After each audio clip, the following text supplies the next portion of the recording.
Hi, good evening, everybody. This is Shaniqua. I will be doing my video post for our graduate school studies class for measurements and assessment. Our discussion question for tonight is: how do you feel about the possibility of assuming responsibility for diagnosing clients in your future career? I take that as a very heavy responsibility.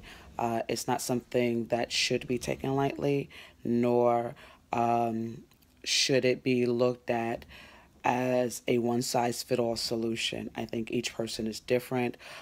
Each person comes in with different needs.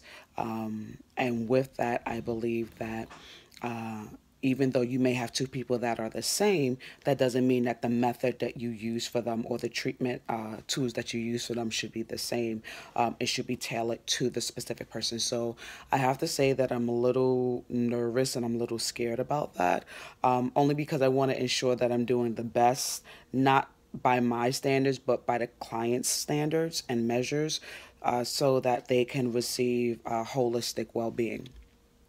With that being said, the second part of the question is: do you think the idea of diagnosis is inconsistent with the developmental philosophy of counseling?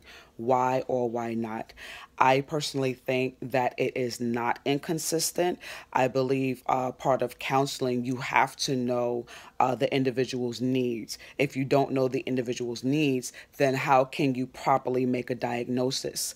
And then also, upon reading Winston, chapter 16, from the year 2016, Winston's book titled Principles and Applications for Assessment and Counseling, the fifth edition.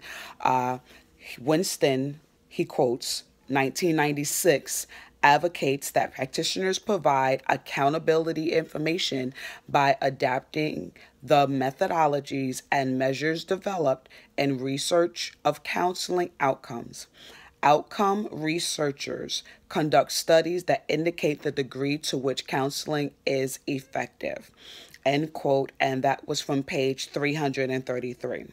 With that, I firmly believe that if we don't do a specific measure, if we don't do a diagnosis, then how do we know that counseling is really working for the person?